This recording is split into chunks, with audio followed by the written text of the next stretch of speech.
James Bond was right, and he already did the test long time ago. There is a difference between shaking and stirring.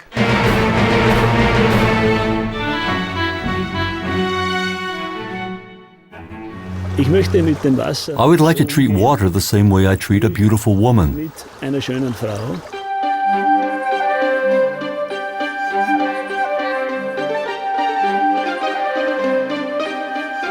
The Egyptians had no idea what radioactivity was either. That's our state of knowledge. Perhaps in 10 years we'll understand what it's all about.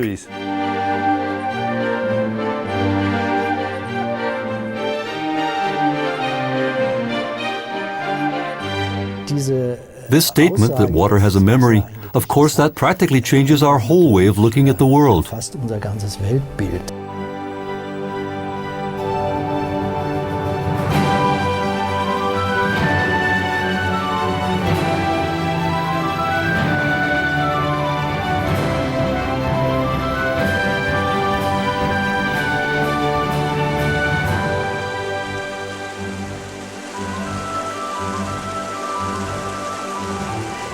Water is a bearer of secrets.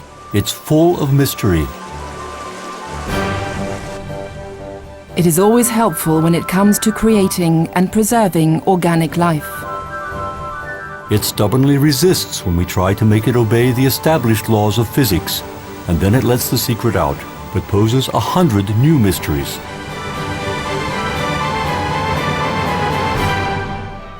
To physicists, water is abnormal.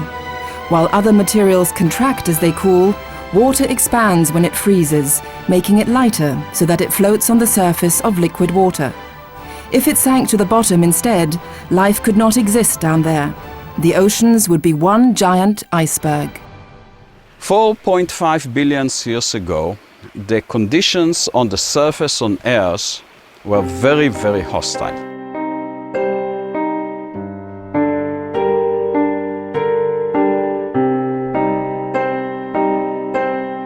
We don't know how it happened, however, we do know that it happened in what is called the primordial soup. This was a soup in quotation that was made from water and a mixture of many different molecules. The first organism that appeared were the bacteria. Nobody knows, and this is one of the greatest mysteries of science, how life evolved from the inanimate matter.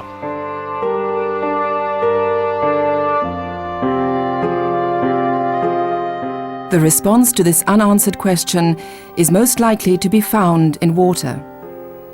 That's where we must begin our search for the origin of the first living creature. Can the water of today tell us something about the beginning of life? How the first organisms emerged from the sea remains another mystery.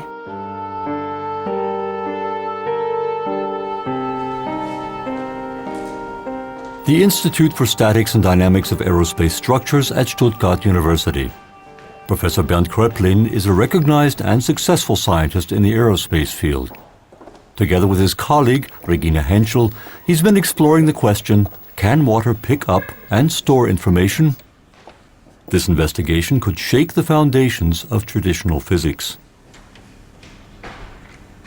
Diese Aussage, dass das Wasser ein Gedächtnis hat, ändert natürlich. The statement that water has a memory practically changes our whole way of looking at the world, of course. Let's travel down the Rhine in the figurative sense. The water is flowing down the Rhine, picking up information everywhere it goes. So the water has more information at the mouth of the Rhine than it had at the source. And the Dutch, living at the mouth, when they drink that water, they're also drinking all that information. Thus, the world's oceans would no longer be something that separates us, but instead a giant storehouse of information, and the rain would perhaps be a data medium carrying information to the world.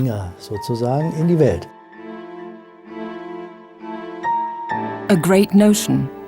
But what kind of information is this? Can we make it visible, or even measure it? In order for experimental results to be considered valid, they have to be repeatable. But how can we look inside a drop of water?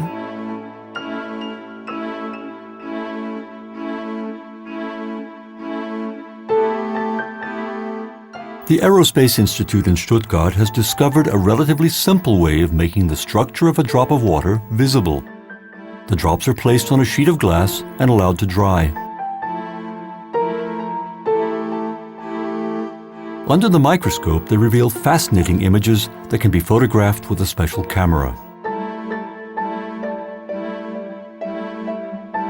The researchers have had their efforts rewarded by insights into a very beautiful world. Each drop has a face of its own, unmistakable and unique. Why are the individual drops so different from one another? What do the photographs tell us? Who can interpret them? What information is stored in them, and where did it come from? Perhaps from humankind itself?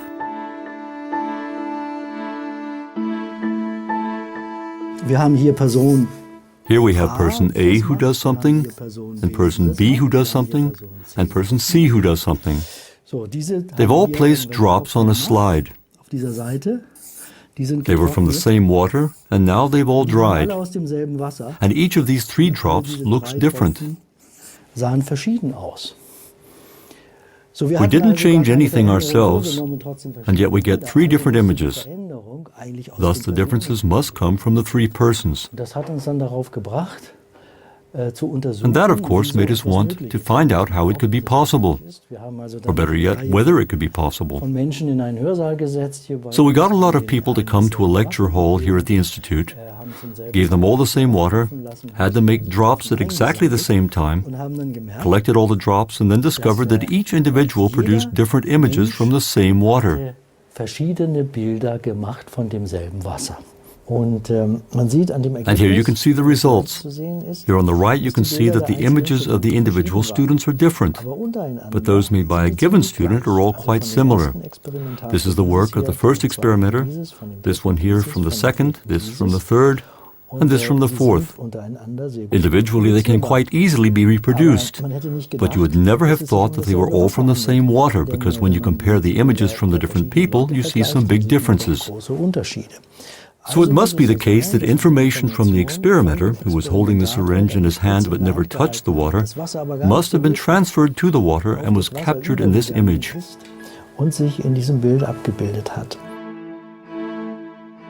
Researchers around the world have been persistently trying to get water to reveal its secrets. Often it takes an accident to lead to a surprising result. Those who thought they knew everything about water have had to admit how little they really knew about this element. A sensational report arrived from America. Water was not originally the subject of research by the American TV technician John Cancius from Pennsylvania. He was looking for a way to fight cancer cells in the human body. One night he had the idea of injecting gold nanoparticles and then exposing them to radio frequencies.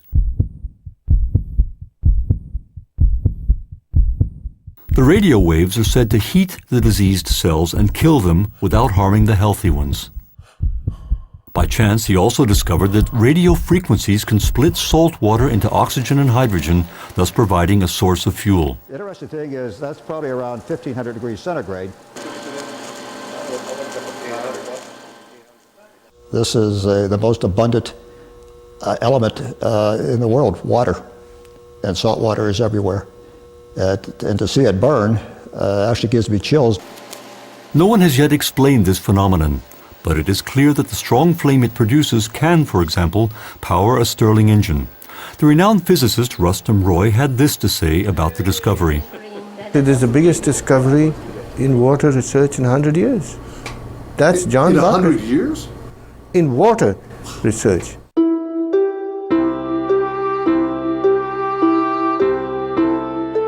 In fact, there is no guarantee that every discovery will contribute to human progress.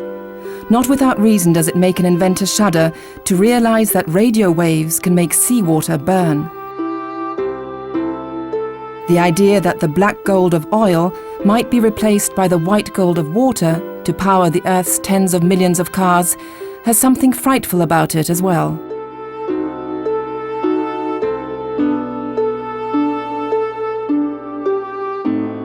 The blessing and curse of an invention often lies side by side. On the one hand, it is fascinating that seawater might one day provide the solution to one of humankind's biggest existential problems, that of energy. On the other hand, we must realize that mass combustion of salt water might also have dramatic effects on the ecological balance of our planet.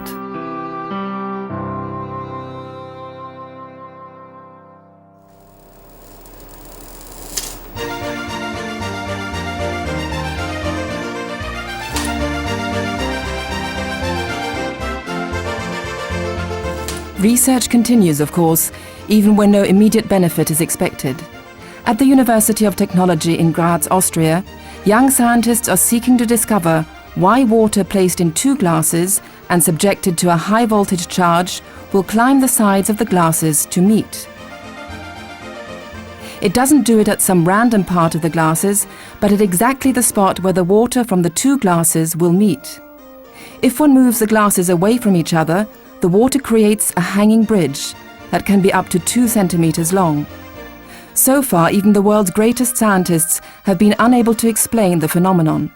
So far, there is not even a theory about the sensational behavior of the water. An exact microscopic theory and an exact understanding of what is happening here, we haven't found that yet. And that is the reason that we're continuing to work on it. It's what makes this all so interesting. We would expect electrolysis, but under no circumstances would we expect a stable bridge that acts the way we see it acting here. That's what makes this all so fascinating.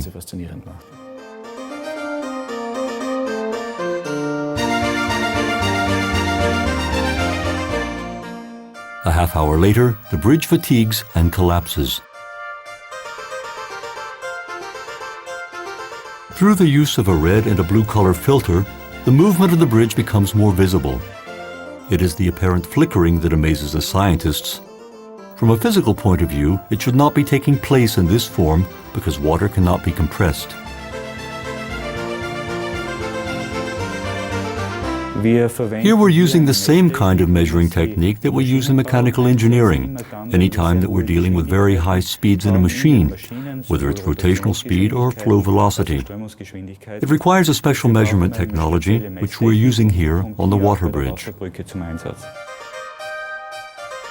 One can see that blue is trying to get to the red side and red to the blue side. The next step in examining the phenomenon more closely is the use of a thermal imaging camera. With its help, we can see more clearly the mysterious processes taking place within the bridge. It is not difficult to see that all hell's let loose here.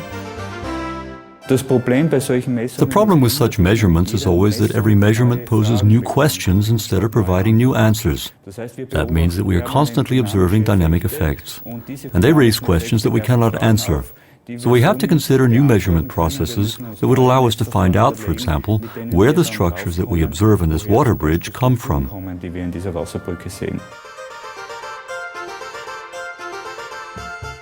For the layman, it looks as though water could breathe.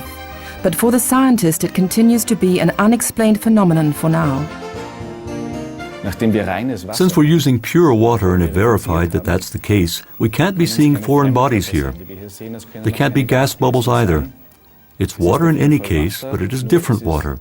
Water that has a different structure at a different density.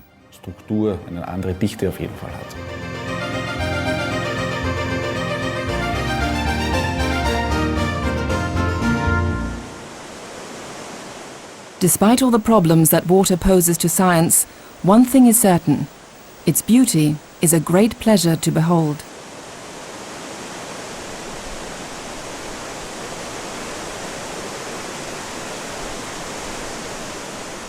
Scientists in Israel are also experimenting with water's ability to retain information. Here the measuring instruments are bacteria. If you expose water to weak electromagnetic radiation, the effect should be erased within milliseconds. Not only that, but even if there is some effect, it should be so weak that even our best and most advanced technological tools will not be able to detect the differences. But the bacteria can do it. Not only they can detect the differences, but what they can do, they can amplify it to the point that we can look at the colony, that it's going after the bacteria were exposed to water that had some weak electromagnetic radiation, that they can go 2 or 3 times faster than the other bacteria. Researchers at the School of Physics and Astronomy at Tel Aviv University are exploring the question of whether water can tell when it is subjected to weak electromagnetic radiation. Use the bacteria as our detector to tell us or to show that really some changes have been occurring in the water, and these changes actually, we expose the bacteria after some time, an hour, 2 hours we can, that these changes that were induced could survive for a long time.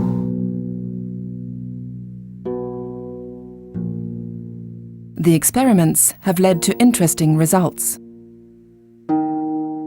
We have preliminary results, they are not published yet, and it seems, it's preliminary results, it seems that there are many genes that are related to metabolism, related to development of the bacteria that are upregulated. So they really sense something in the water. The internal structure of water molecules remains a mystery. Science attempts to penetrate the interior of the molecules, to study them, and to get a systematic picture of them. But even the most modern computers have their limits. We really don't know exactly everything what happened there, but I can tell you for sure that if a molecule entered to water, so a lot of things changed. First of all, the molecule. The second, around the molecule you have a shell that we call it solvation shell of water molecule that surround this molecule and making the molecule different from the molecule outside water. So molecules can behave differently in water. And it's very interesting. Now, this molecule that you enter to the water will change all the molecule around that was before in the water. So it's a lot of complicated things. If water will be in a magnetic field, so they will behave differently. Sometimes totally differently, because in magnetic field, all the paramagnetic species, it means the species that can change their behavior according to magnetic field that are in the water will behave differently, and they will change the chemistry in water.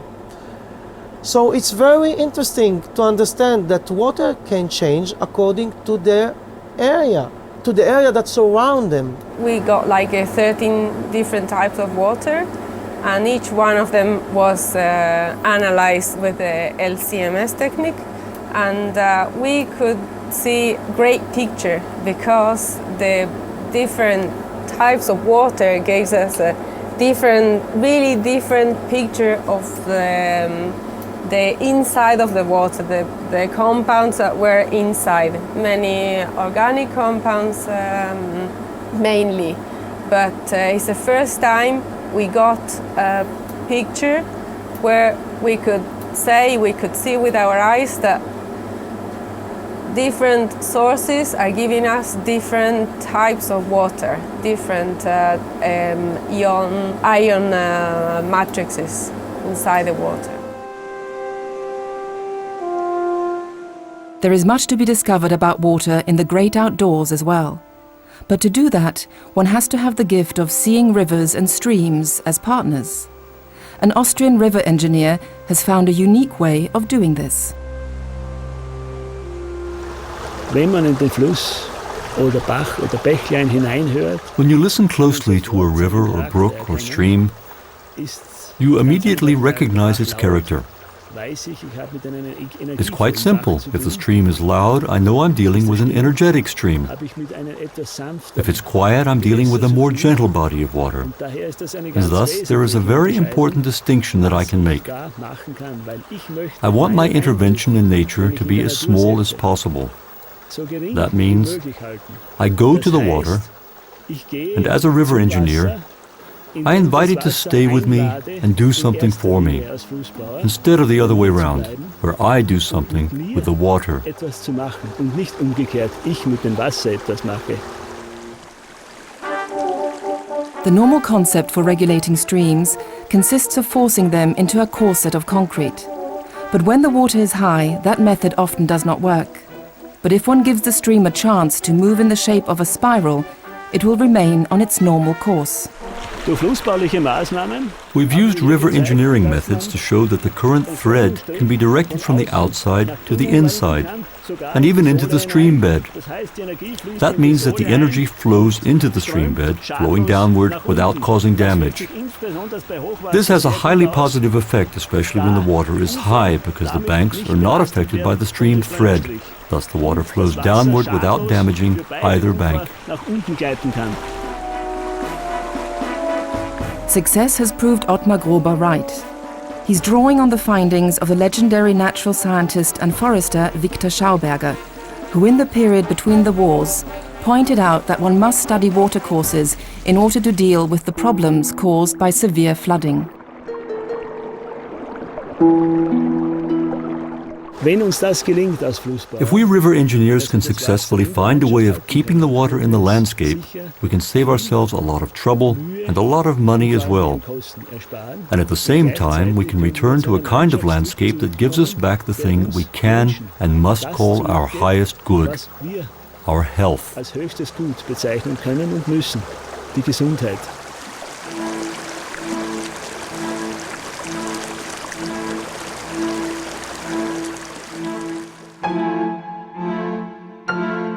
To what extent is water capable of picking up information? What does it perceive? And how does it remember it over time? Wir haben dann Versuche unternommen, zu sehen, ob sich das Bild... Then we undertook experiments to find out whether things changed when we put something into the water. You can do that, for example, with stones or with metal, or even with living things, such as twigs or flowers. Here you see a petal from a flower, a real flower. It was placed in the water. A while later we took a drop of water and we put it on a slide and took a photograph of it after it had dried. And here you can see one of the pictures. And you can see it in this picture. It's the typical image you get when you put a flower into water. You could recognize the flower in every single drop in this glass, of course. That can be reproduced and has significance. And if you were to put a different flower in here, for example, a Sweet William flower, then all the drops of this water would look like Sweet William.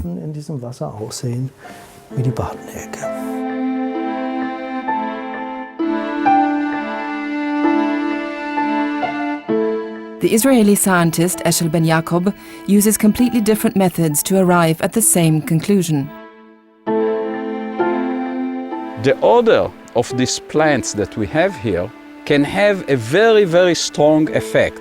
Not only if I put some leaf into the water, but just the odor which is deposited around has a very, very strong effect on the water. And this strong effect causes all the time inside to gases from the atmosphere to be mixed in to form a big network, very complicated network of bubbles, very, very tiny bubbles of gases. And the number of nanobubbles inside here, just to give you an estimate, it's about, depends on the condition, it's about 1,000 times the number of neurons that we have in our brain.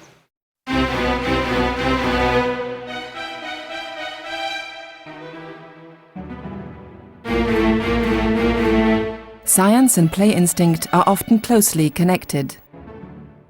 Als Wissenschaftler fragt man sich As a scientist, you have to ask yourself, of course, whether there isn't a logical extension of this. What about plants? And so we tried an experiment that we'd like to call Let Us Listening to a Mobile Phone. Here's what we do. We take so-called reference water, that is, water from the institute here, tap water, And you can see that here in the middle, it has a dark spot that you can see in the image. Well, it has that in every drop. So now we take the water, which we have in a big pot, and we simply throw in the lettuce, a real head of lettuce. And then we take pictures of it and we can see, aha, that's lettuce. Now the water knows, and you can see it, that there is a head of lettuce in there. Interestingly enough, the dark center has disappeared. This is something we very often see when we put something living into the water. It produces a bright center. The living thing apparently has a way of forming a center. So now we take a second head of lettuce and we let the second head listen to the mobile phone. That means we simply turn on the phone and hold it next to the lettuce for 2 minutes. And we assume that the lettuce has absorbed radiation from the phone. Now we take this head of lettuce and put it into the reference water as well, and we compare the two results. And you can clearly see from the results that the edge is completely different. The middle is somewhat different, so you can see that the lettuce was radiated by the phone and picked up the radiation. It has imparted that information to the reference water, and if we now take pictures of drops from the reference water where we put the lettuce, we can see from the water that this head of lettuce heard the mobile phone. That's apparently the way nature works. So funktioniert anscheinend die Natur.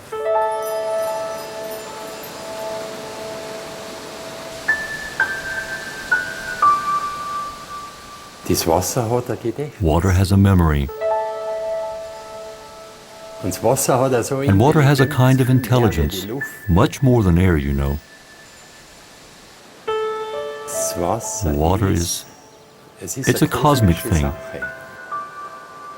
Johann Grande, the waterman of Tyrol, believes that it is possible to transfer information from one sample of water to another, without the two of them coming into contact with each other. The process developed by him, so-called water revitalization, is based on the principle of conducting flowing water through a stainless steel container that is filled with revitalized water. The flowing water picks up the information from the still water. But Grande's success has its opponents, who call water revitalization parascientific nonsense. In fact, the process cannot be understood by using conventional scientific means.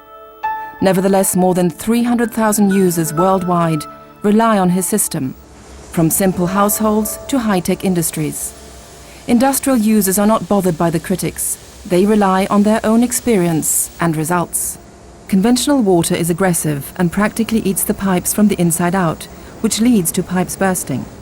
At the Lietzen mechanical engineering plant in Austria, there seemed to be no solution to the problem. We had very serious problems with corrosion, and that was reflected in many instances of broken pipes. We now have the situation better under control.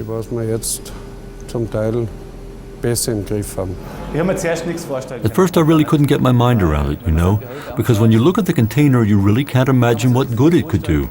But based on the fact that we now have fewer instances of broken pipes and all, I'm convinced that it really does help. We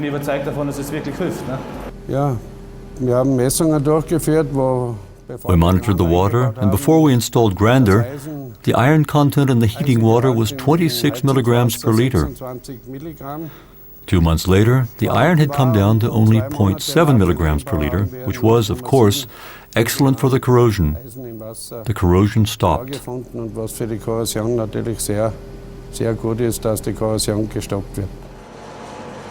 Does water revitalization make the water less aggressive? Positive results have been seen not only in the case of rust, but also with the accumulation of sludge. No one is sure why, but they are certainly pleased with the results. And in particular, we can say that the situation with sludge has noticeably improved.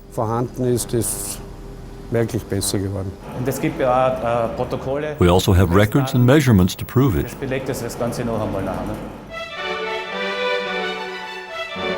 They know the results, but not the reason. But isn't that good enough?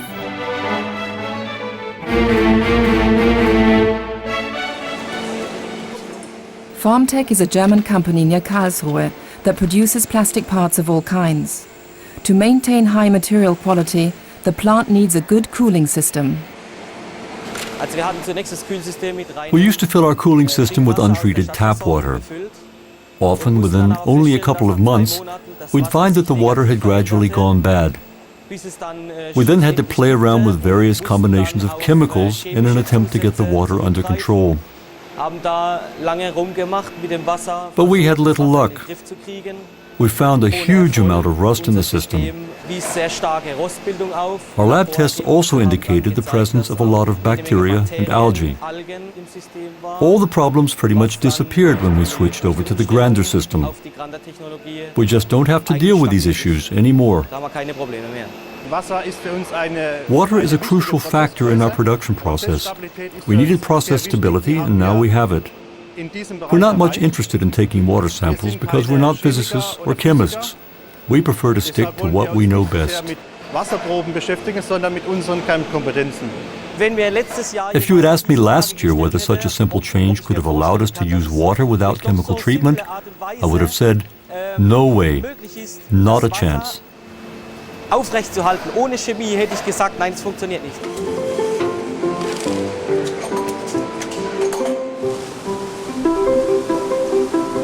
Often water has flowed a long way from the mountain to the valley. There is an old proverb that says, "Water is not clean until it has flowed over a stone 7 times." There has been practically no research into the question of the importance to water of motion. What does the water pick up along its way, from the air and from its surroundings? Does it bring information with it from inside the earth? Has it absorbed oscillations from minerals and ores? If so, can human beings retrieve it at the mouth of the stream?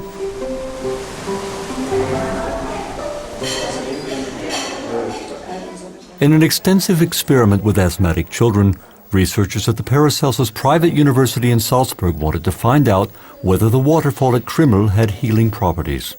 54 children were tested at a fun-filled summer camp.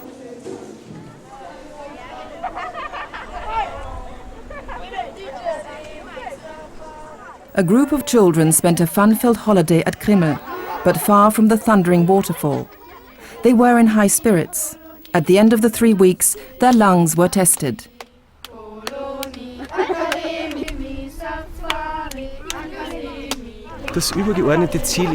The overriding goal was to see whether this climatotherapy worked well on the children, whether they could take a positive long-term effect home with them, so that they could remain on their feet, especially in winter when their lungs are likely to pick up an infection.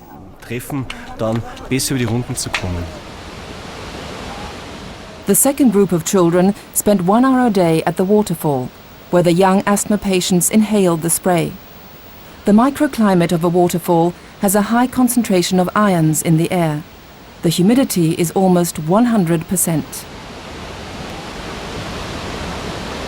This is the other group of children, the group that played for an hour a day at the waterfall and was exposed to the waterfall. Their lung function was also tested parallel to the other group. Playing near the impact zone, the children inhaled the humidity in the form of respirable water droplets. We don't know how the whole thing works, but we want to find out within the framework of this study at Paracelsus University.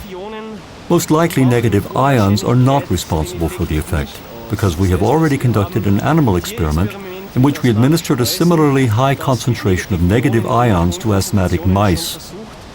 In that experiment, we were able to rule out any influence from the ions as an isolated parameter. Water vapor as well, as an isolated parameter, had no influence on lung function in animal experiments. At a dramatic rate, asthma is becoming a widespread disease in all age groups. One must not overlook the fact that 1 Austrian child in 10 now has asthma. The rate of allergies is rising in a striking manner, and the rate of asthma among adults has doubled over the last 12 years. We have to act, using gentle methods that have been confirmed by scientific medical evidence. The result of this research project is clear. Spending time at the waterfall led to a lasting improvement in the respiratory tract and had a positive effect on lung function. It is remarkable that the reduction of all asthma symptoms among the children at the waterfall lasted for 4 months. Ultrafine electrically charged water particles were transported through the respiratory tract to the lungs by the microfine mist causing lasting, functional, symptomatic and immunological improvement. Man kann zeigen, dass die Homöopathie wirkt auf diese Weise. One can demonstrate that homeopathy works in the same manner. Bisher unsystematisch. Up to now, we've taken a series of images in an unsystematic manner, and they reveal that potentialization, shaking and diluting, changes the images. We've done our own experiments with shaking. In this case, we used ultrasound to agitate the water, and we could see that the drops changed. And we could also see that plants grow more rapidly when they are watered with this kind of water. And from that point of view, there can be no doubt in my mind that there is an effect. Because if the image of the drop changes, there has been a change in the informational content. And if the informational content is changed and communicates with the body water from outside or by mixing, then it is also clear that the control function of the body can be different too. Professor Kröplin's team assigns a high priority to their droplet analysis. A simple visit to the dentist can become a spectacular experiment.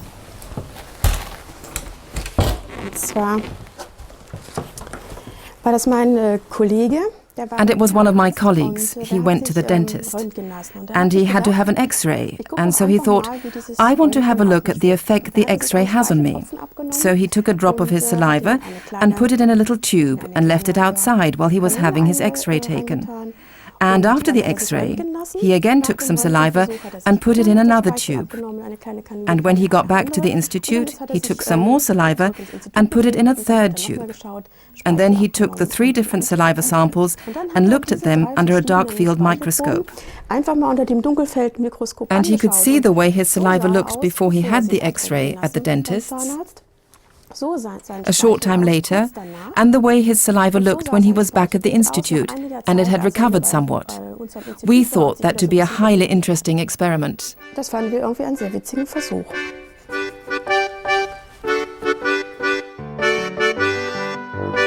Water plays a decisive role in everyday life in the preparation of food. Bakers in particular are aware of that. They consider Grander's water revitalization to be an insider's tip.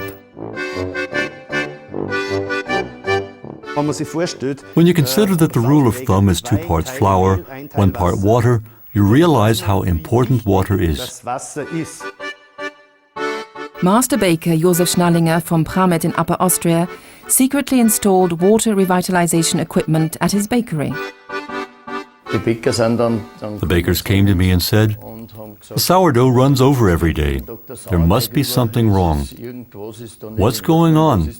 Every day we stir up the same ingredients with a dough machine, and every day the dough runs over." That's how I discovered the power of Grander water. It's the only thing that could be doing that.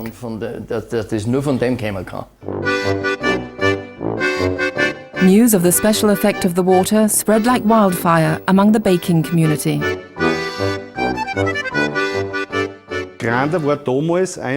Grander simply gave us the opportunity of taking a step forward. The dough has become more lively because of it. We use less yeast, but as a side effect, the dough takes up more water and simply makes the bread easier to digest. We get bread that has a smoother taste and stays fresh longer. For us, these are fundamentally important aspects. We no longer need additives like guar gum or swelling flour. Instead, we use high-quality flour and high-quality water, and with that combination we get results that others only get by using additives. The news has even reached Italy. Massimo Grazioli of Milan is a baker heart and soul, and he too tried the experiment. The bread certainly has a thinner crust, more refined taste, and is easier to digest because we use far less yeast, both natural and compressed yeast. It produces bread with a more tender crust and a more pronounced and regular texture. The taste is improved as well.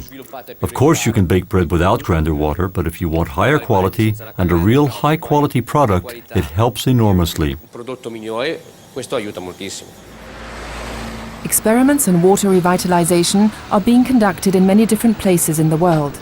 Bangkok is home to the world's largest processor of exotic fruit. a special experiment was conducted at a cannery 300 kilometers south of the Thai capital. An Austrian invention, water revitalization, was installed in the company's water system where thousands of tons of tropical fruits are processed for export. There was a measurable improvement in water quality and chemicals were substantially reduced. The company's production director was surprised by the results, especially with regard to processing the aloe vera plant, which requires a lot of water. The most important that we can see is our aloe vera product. That's the aloe vera product is difficult to wash because of the slime in the aloe vera or aloin in the aloe vera. So when we use the cannerite water, we can see that the slime or aloin of the aloe vera is easy to wash. The second is our equipment or the machine. When we washing or the cleaning every day, we can find that the slime on the equipment or utensil is easy to wash and we can use less effort than before. At the administration building, there is a public swimming pool. It was only logical. If water revitalization has a positive effect on production, why not at the swimming pool? Swimming pool operators are all faced with the same problems, the smell of chlorine and the growth of algae in the water. Before that, we need to maintain the cleanness of the water. So to be able to make water become clear, you need to add up more chlorine. And because we are in a closed space, so the chlorine smell, it's very irritating for the people who stay in the club. The smell, it's become less because we were able to use less chlorine, so like we can reduce about 50%. So the smell become decreased. And one thing that I have to add, we are able to maintain the pool easier. Before that, it always like have the green stuff. Every 3 weeks, we have to have a scuba tank to go into the pool to clean up the green algae. It doesn't grow anymore. When we use the water in the industry, we have to solve the problem or the burden of using water with chemicals. And now we have an alternative that the granularized water works better than the chemicals. As Eshel Ben Jacob warns, water is quite vulnerable. If this is the case, as I mentioned before, we have to rethink the way that we treat our water. In any case, one has to be extremely careful in dealing with water. If water indeed has memory, the fact that we are so uncareful about the treatment of water can cause the water that we have to eventually to become non-suitable or stressful to organic systems. I don't want to sound as someone who brings a message now of a disaster, but it can happen.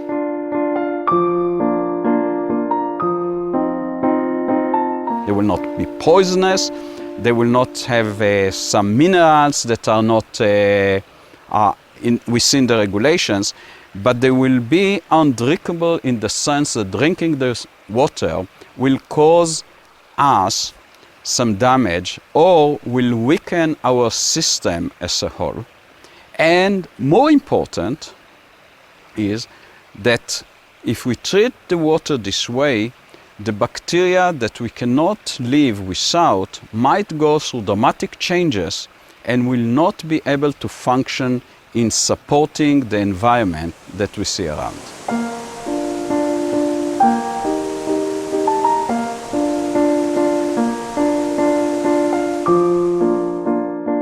The University of Technology in Graz not only studies mysterious water bridges, but also all other anomalies of water. There is clear recognition that water research is still in its early days. but ultra-modern measuring equipment continues to deliver astonishing results. We measured water samples 20 times, always the same water with standardized methods, and 20 times we got different results. We got 20 curves that are different in this area here. We also measured propanol 20 times, and the curves matched almost perfectly.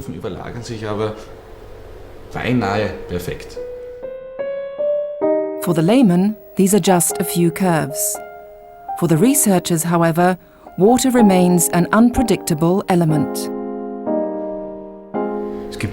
There are so many anomalies, more than 40 anomalies that include almost all the physical parameters: boiling point, melting point, surface tension, viscosity, refraction index, velocity of sound in water, conductance. Anomalies, anomalies. I mean things that you really cannot explain with conventional models. We certainly don't have any explanatory model for water that is entirely adequate. I do not really believe that, once we finally understood it, that the entire worldview of the natural sciences will have changed, but I do think we're in for a surprise.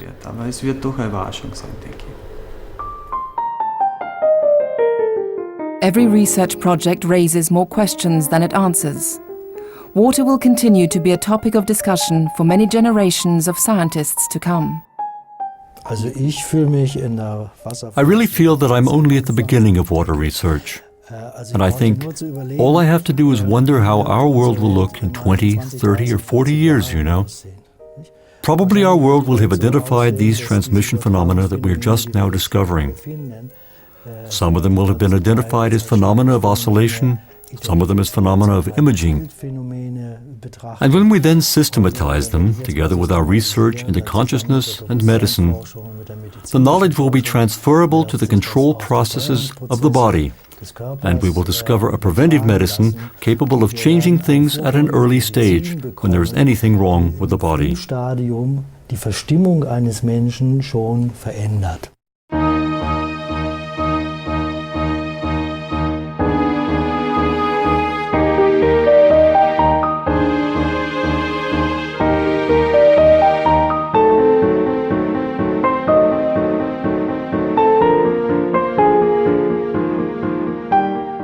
What we know is a drop. What we don't know is an ocean. Isaac Newton.